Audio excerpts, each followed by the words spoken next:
Welcome to PSC Journey. PSC Journeyയുടെ പുതിയൊരു വീഡിയോയിലേക്ക് എല്ലാ കൂട്ടുകാർക്കും സ്വാഗതം. അപ്പോൾ ഇന്നത്തെ നമ്മുടെ വീഡിയോ എന്ന് പറയുന്നത് ഒരു സ്റ്റഡി പ്ലാന് ഒന്ന് പറയാമെന്ന് വെച്ചിട്ടാണ് കേട്ടോ. അതായത് ഇപ്പോൾ ഇന്ന് എന്തായാലും എക്സാം ഉണ്ട്. അപ്പോൾ അവർക്കല്ല, ഇപ്പോൾ 28ന് എക്സാമും അതിന് ശേഷം എക്സാം ഉള്ളവർക്കും, മെയിനായിട്ട് അതിന് ശേഷമുള്ളവർക്കായിരിക്കും കൂടുതൽ യൂസ്ഫുൾ ആവുക. പക്ഷേ 28നുള്ളവർക്കും കൂടെ ഇത് ഫോളോ ചെയ്യാവുന്നതാണ് കേട്ടോ. അപ്പോൾ ഒരു 2 വീക്സിൻ്റെ ഒരു സ്റ്റഡി പ്ലാനാണിത്. അപ്പോൾ ഇത് സ്റ്റഡി പ്ലാൻ എന്ന് പറയുന്നതിലുപരി ഒരു റിവിഷൻ പ്ലാൻ എന്ന് വേണമെങ്കിൽ പറയാം. കാരണം നമ്മൾ ഒരു 2 വീക്ക് കൊണ്ട് നിങ്ങൾക്കറിയാം ഇപ്പോൾ എത്രത്തോളം നമുക്ക് കംപ്ലീറ്റ് ചെയ്യാൻ പറ്റും എന്നുള്ളത്. അപ്പോൾ ഒരു എന്താ പറയുക, റിവിഷൻ ആയിരിക്കുമ്പോൾ ബിഗിനർ അല്ല, നിങ്ങൾ ഒരുവിധം പഠിച്ച് അല്ലെങ്കിൽ ഒരു ബേസൊക്കെ ആയി എല്ലാ ടോപ്പിക്കും ബേസ് ആയിട്ട് ഉള്ളവരാണെങ്കിൽ അവർക്ക് നന്നായിട്ട് യൂസ്ഫുൾ ആകും ഇത്. കാരണം ബിഗിനേഴ്സിനെ ഉദ്ദേശിച്ചിട്ടല്ല കേട്ടോ, ആദ്യം തന്നെ പറയാം. ബിഗിനേഴ്സിനെ ഉദ്ദേശിച്ചിട്ട് ഞാൻ ഈ ഒരു ടൈം ടേബിൾ നിങ്ങൾക്ക് ഫോളോ ചെയ്യാൻ പറ്റുമെന്ന് എനിക്ക് തോന്നുന്നില്ല. കാരണം എല്ലാം നിങ്ങൾ ആദ്യമായിട്ട് പഠിക്കുകയാണെങ്കിൽ ഒരു 2 വീക്സ് കൊണ്ടൊന്നും ഫുള്ള് പഠിച്ചെടുക്കാൻ പറ്റും, അല്ലെങ്കിൽ ഈ ഒരു സിലബസിൻ്റെ നമ്മുടെ പ്രിലിംസിൻ്റെ സിലബസ് തന്നെ തീർക്കാൻ പറ്റുമെന്ന് എനിക്ക് തോന്നുന്നില്ല. അപ്പോൾ ബിഗിനേഴ്സ് ആണെങ്കിൽ നിങ്ങൾക്ക് ഫോളോ ചെയ്യുന്നതുകൊണ്ട് കുഴപ്പമൊന്നുമില്ല, ജസ്റ്റ് വേഗം വായിച്ചൊക്കെ വിടാം. പക്ഷേ യൂസ്ഫുൾ ആവുക എനിക്ക് തോന്നുന്നു പഠിച്ചവർക്കും, അല്ലെങ്കിൽ ഒരു റിവിഷൻ എന്ന രീതിയിൽ ചെയ്യുന്നവരും, അല്ലെങ്കിൽ കഴിഞ്ഞ LDCക്കൊക്കെ പ്രിപ്പയർ ചെയ്തിട്ട് പിന്നെ എന്നെപ്പോലെ എന്താ പറയുക ഒരു ബ്രേക്ക് വന്നു പിന്നെ വീണ്ടും തുടങ്ങുക എന്നുള്ളവർക്കൊക്കെ അത് യൂസ്ഫുൾ ആവുന്ന കുറച്ച് കാര്യങ്ങൾ തന്നെയാണ്.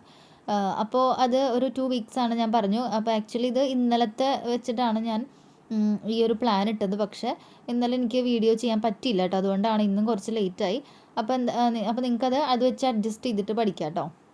അപ്പോൾ എന്തായാലും ഞാൻ ഫോളോ ചെയ്യുന്ന ആ ഒരു രീതി ജസ്റ്റ് ഒന്ന് ഷെയർ ചെയ്തെന്ന് മാത്രം. കാരണം ഞാൻ ഇത്രയും ഒരു ബ്രേക്ക് വന്നു. അപ്പോൾ ഇനി അങ്ങോട്ട് ഉള്ള ദിവസങ്ങൾ പ്രിലിംസ് എന്നാണെന്നറിയില്ല, 28നാണോ എന്നറിയില്ല.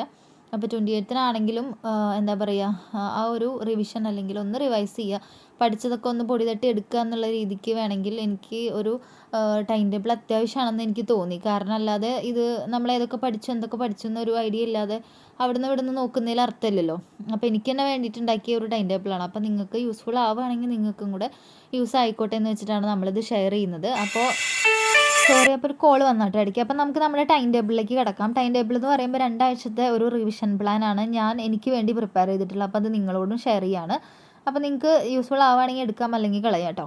അതൊക്കെ നിങ്ങളുടെ ഇഷ്ടം, ജസ്റ്റ് ഷെയർ ചെയ്യുന്നത് മാത്രം. അപ്പോൾ ആദ്യത്തെ ഒരു 7 ദിവസത്തെ ടൈം ടേബിൾ മാത്രമേ ഞാൻ അതിൽ ഇടുന്നുള്ളൂ. കാരണം എല്ലാം കൂടെ ചെയ്യുമ്പോൾ ലെങ്ത്ത് കൂടിപ്പോകും, അതുകൊണ്ടാണ്.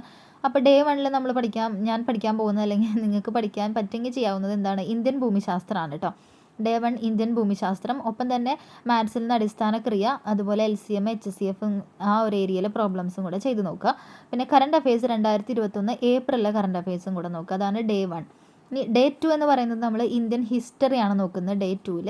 ഒപ്പം തന്നെ മാത്സിൽ നിന്ന് ഭിന്നസംഖ്യ, അതുപോലെ ശ്രേണികൾ എന്ന് പറയുന്ന ഒരു ഏരിയയിലെ പ്രോബ്ലംസ് ചെയ്യുക. 2021 മെയ്യിലെ കറണ്ട് അഫയേഴ്സ്. ഇതാണ് ഡേ 2, ഇന്ത്യൻ ഹിസ്റ്ററി, ഭിന്നസംഖ്യ, ശ്രേണികൾ, പിന്നെ 2021 മെയ്യിലെ കറണ്ട് അഫയേഴ്സ്. ഡേ 3 എന്ന് പറയുന്നത് നമ്മൾ കേരള ജോഗ്രഫിയാണ് ഡേ 3-ൽ നമ്മൾ പഠിക്കുന്നത്, കേരള ജോഗ്രഫി. അതിൻ്റെ ഒപ്പം തന്നെ മാത്സിൽ നിന്ന് വർഗം, സ്ക്വയർ റൂട്ട്, വർഗമൂലം, അതുപോലെ വയസ്സുമായി റിലേറ്റ് ചെയ്യുന്ന പ്രോബ്ലംസ് ചെയ്യാം. പിന്നെ ബയോളജിയിൽ നിന്ന് വൈറ്റമിൻസ്, കെമിസ്ട്രിയിൽ നിന്ന് ആറ്റം എന്ന് പറയുന്ന ഒരു ചെറിയ പോർഷൻ, അതും കൂടെ നോക്കുക. Day 3 Kerala geography, vitamins, atom, മാത്സിൽ നിന്ന് വർഗമൂലം, വയസ്സ്. പിന്നെ 2021 ജൂണിലെ കറണ്ട് അഫയേഴ്സ്. ഇതാണ് ഡേ 3 എന്ന് പറയുന്നത്. ഇനി ഡേ 4 എന്ന് പറയുന്നത് കേരള ഹിസ്റ്ററിയാണ്. ഡേ 4-ൽ നമ്മൾ പഠിക്കുന്നത് കേരള ഹിസ്റ്ററി. ഒപ്പം തന്നെ നമ്മൾ മാത്സിൽ നിന്ന് ശരാശരി, ആവറേജ് എന്ന് പറയുന്ന പോർഷൻ, പിന്നെ രോഗങ്ങൾ, രോഗകാരികൾ, അയിരുകൾ, ധാതുക്കൾ, ഈ 2 ചെറിയ പോർഷനും കൂടെ നമ്മൾ ഡേ 4-ൽ നോക്കുന്നുണ്ട്. അപ്പോൾ ഡേ 4-ൽ കേരള ഹിസ്റ്ററി, രോഗങ്ങൾ, രോഗകാരികൾ, അയിരുകൾ, ധാതുക്കൾ, പിന്നെ മാത്സിൽ നിന്ന് ശരാശരി. കറണ്ട് അഫയേഴ്സ് 2021 ജൂലൈയിലെ കറണ്ട് അഫയേഴ്സ്. അടുത്തത് ഡേ 5-ലാണ്. ഡേ 5-ൽ നമ്മൾ നോക്കാൻ പോകുന്നത് കോൺസ്റ്റിറ്റ്യൂഷൻ എന്ന് പറയുന്ന ഏരിയയാണ്, അതായത് ഭരണഘടനയാണ് നമ്മൾ നോക്കുന്നത്. ഒപ്പം മാത്സിൽ നിന്ന് ലാഭം, നഷ്ടം എന്ന് പറയുന്ന ഏരിയ, അതുപോലെ ദശാംശ സംഖ്യകൾ എന്ന് പറയുന്ന ഒരു ഏരിയയും കൂടെ നമ്മൾ പ്രോബ്ലംസ് ചെയ്യുന്നു. ഒപ്പം കറണ്ട് അഫയേഴ്സ് 2021 ഓഗസ്റ്റിലെ കറണ്ട് അഫയേഴ്സ്. അപ്പോൾ ഡേ 5-ൽ കോൺസ്റ്റിറ്റ്യൂഷൻ, ഭരണഘടന, മാത്സിൽ നിന്ന് ലാഭം, നഷ്ടം, ദശാംശ സംഖ്യകൾ, 2021 ഓഗസ്റ്റിലെ കറണ്ട് അഫയേഴ്സ്. അപ്പോൾ ഇതാണ് 5-ാമത്തെ ഡേ 5. ഇനി ഡേ 6 എന്ന് പറയുന്നത് നമ്മൾ കേരളത്തിലെ നവോത്ഥാന നേതാക്കന്മാരെ കുറിച്ചിട്ടാണ്. അപ്പോൾ അത് എടുത്ത് പറഞ്ഞിട്ടുണ്ട് പ്രിലിംസിൻ്റെ സിലബസിൽ, കുറച്ച് പേര് എടുത്ത് പറഞ്ഞിട്ടുണ്ട്. ബാക്കിയുള്ളവരെ കൂടെ ഒന്ന് ജസ്റ്റ് വായിച്ചു വിടാം കേട്ടോ. അപ്പോൾ ഡേ 6 കേരള നവോത്ഥാന നേതാക്കന്മാർ, ഒപ്പം മനുഷ്യ ശരീരം എന്ന് പറയുന്ന പോർഷൻ, അതുപോലെ ദ്രവ്യം പിണ്ഡം എന്ന് പറയുന്ന ഒരു ചെറിയ ഏരിയ ഉണ്ട്, അതും നോക്കണം. മാത്സിൽ നിന്ന് സമയവും ദൂരവും എന്ന് പറയുന്ന ഏരിയയിലത്തെ പ്രോബ്ലംസ്. പിന്നെ 2021 സെപ്റ്റംബറിലെ കറണ്ട് അഫയേഴ്സ്, ഇതാണ് ഡേ 6. ഒന്നും കൂടെ പറയാം. കേരളത്തിലെ നവോത്ഥാന നേതാക്കന്മാർ, മനുഷ്യ ശരീരം, ദ്രവ്യം പിണ്ഡം, മാത്സിൽ നിന്ന് സമയവും ദൂരവുമായിട്ട് റിലേറ്റ് ചെയ്ത പ്രോബ്ലംസ്, 2021 സെപ്റ്റംബറിലെ കറണ്ട് അഫയേഴ്സ്, അതാണ് ഡേ 6. അടുത്ത ഡേ 7 എന്ന് പറയുന്നത് നമ്മൾ ഗതാഗത മേഖല, കേരളവും ഇന്ത്യയുമായി ബന്ധപ്പെട്ട ഗതാഗത മേഖലയായിട്ട് കംപ്ലീറ്റ് പഠിക്കുക.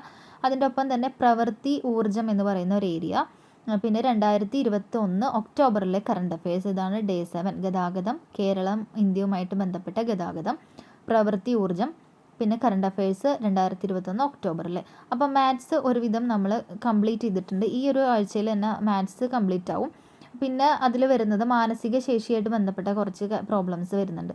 അത് നിങ്ങൾ നോക്കിയിട്ട് ചെയ്യാം കേട്ടോ. അത് ഡെയിലി നിങ്ങൾ എന്താ പറയുക, ഈ ശരാശരി അതുപോലെ തന്നെ സമയം ദൂരമായിട്ട് അത്രയ്ക്ക് അങ്ങനത്തെ കോംപ്ലിക്കേറ്റഡ് ആയിട്ടുള്ള കാര്യങ്ങളല്ലല്ലോ. മാനസിക ശേഷിയിൽ കുറച്ചും കൂടെ നമുക്ക് ഒന്ന് ശ്രദ്ധിച്ചാൽ കിട്ടാവുന്നത് തന്നെയാണ്. അപ്പോൾ അത് നിങ്ങൾ ഈ 7 ദിവസത്തെ ഈ ഒരു പ്ലാൻ ആണെങ്കിലും നിങ്ങൾ ഡെയിലി മാത്സ് വർക്കൗട്ട് ചെയ്യണം എന്നുള്ളത് ഒരു നിർബന്ധമുള്ള ഒരു കാര്യമാണ്.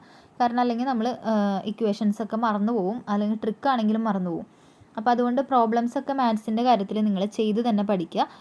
ഇപ്പോൾ ഡെയിലി ഒരു 10 ക്വസ്റ്റ്യനെങ്കിലും, അത് ഒരേ ഏരിയ അല്ല, മിക്സ് ചെയ്തിട്ടുള്ള നമ്മുടെ സിലബസിൽ വരുന്ന എല്ലാ ഏരിയകളും ടച്ച് ചെയ്യുന്ന പോലത്തെ പ്രോബ്ലംസ്, അതൊക്കെ കിട്ടാൻ ഇപ്പോൾ യൂട്യൂബിലൊക്കെ ഒരുപാട്, നിങ്ങൾ ടെലഗ്രാമിലാണെങ്കിൽ ഒരുപാട് ചാനലുകൾ ഇടുന്നുണ്ട്. പ്രോബ്ലംസിനൊന്നും നമുക്ക് കിട്ടാൻ വിഷമം ഉണ്ടായിരിക്കില്ല. അപ്പോൾ അത് എടുത്തിട്ട് നിങ്ങൾ മാക്സിമം എല്ലാ ഏരിയയും ടച്ച് ചെയ്യുന്ന പോലെ ഒരു 10 പ്രോബ്ലംസ് ചെയ്ത് തന്നെ പഠിക്കുക. അത് ഞാൻ എപ്പോഴും പറയുന്ന കാര്യമാണ്. അപ്പോൾ ഇനിയും ചെയ്യാത്തവരാണെങ്കിൽ ഈ ഒരു ലാസ്റ്റ് നിമിഷമെങ്കിലും നിങ്ങളതൊന്ന് ചെയ്ത് തന്നെ പഠിക്കുക കേട്ടോ. അപ്പോൾ അതാണ് ഈ ഒരു പ്ലാൻ എന്ന് പറയുന്നത്. അപ്പോൾ ഒരാഴ്ചത്തെയാണ് ഇപ്പോൾ ഷെയർ ചെയ്തിരിക്കുന്നത്. ബാക്കിയും കൂടെ പറയുമ്പോഴേക്കും നമ്മുടെ വീഡിയോ ലെങ്ത്ത് കൂടും, അതുകൊണ്ടാണ്. അപ്പോൾ ബാക്കി ഒരു 7 ദിവസത്തെ പ്ലാൻ ഞാൻ വരുന്ന ദിവസങ്ങളിൽ ഇടാം കേട്ടോ. അപ്പോൾ ഇതെന്ന് പറയുന്നത് ഞാൻ ആരെയും നിർബന്ധിക്കുന്നില്ല ഇത് ഫോളോ ചെയ്യണമെന്ന്. ജസ്റ്റ് ഞാൻ എനിക്ക് വേണ്ടി ഉണ്ടാക്കിയൊരു പ്ലാനാണ്. കാരണം ഞാൻ LDC കഴിഞ്ഞതിന് ശേഷം എൻ്റെ പഠനമൊക്കെ ഭയങ്കര സ്ലോ ആണ്, അല്ലെങ്കിൽ നടക്കുന്നില്ല എന്ന് തന്നെ പറയാം, കാര്യമായിട്ട് നടക്കുന്നൊന്നുമില്ല. അപ്പോൾ അതുകൊണ്ട് ഒരു പൊടി തട്ടി എടുക്കുക, ഈ ഒരു പ്രിലിംസ് വരുമ്പോഴേക്കും നന്നായിട്ട് പ്രിപ്പയർ ചെയ്യുക എന്നുള്ള രീതിക്ക് ഞാൻ എനിക്ക് വേണ്ടി ഉണ്ടാക്കിയ ഒരു പ്ലാനാണ്. കാരണം നമുക്ക് അത്രയും ദിവസം കൊണ്ട് ഇത് കവർ ചെയ്യണം. അപ്പോൾ വെറുതെ നമ്മൾ എന്തെങ്കിലുമൊക്കെ എടുത്ത് ബുക്ക് വായിച്ചാൽ തീരില്ല. അപ്പോൾ ജസ്റ്റ് ഒരു ടൈം ടേബിൾ ഇടുമ്പോൾ നമ്മൾ അത് ഫോളോ ചെയ്യാൻ ശ്രമിക്കുകയെങ്കിലും ചെയ്യും. നമ്മൾ കംപ്ലീറ്റ് ആവുമെന്ന് അറിയില്ല, എങ്കിൽ പോലും നമ്മളത് ഫോളോ ചെയ്യാൻ ശ്രമിക്കുക. അപ്പോൾ മാക്സിമം നമുക്ക് കവർ ചെയ്യാൻ പറ്റും.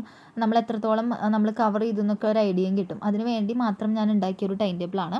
അപ്പോൾ പറ്റാവുന്നവർക്ക് ഇത് ഫോളോ ചെയ്യാം, അല്ലെങ്കിൽ കുഴപ്പമില്ല. അപ്പോൾ നിങ്ങൾക്ക് നല്ലതാണെന്ന് തോന്നുന്നുണ്ടെങ്കിൽ ഒന്ന് കമൻറ്റ് ചെയ്യാം കേട്ടോ. അപ്പോൾ ഞാൻ ബാക്കി ഒരു 7 ദിവസത്തെയും കൂടെ ഞാൻ ഫോളോ ചെയ്യുന്ന ഒരു റിവിഷൻ പ്ലാൻ നിങ്ങൾക്ക് ഇടാം.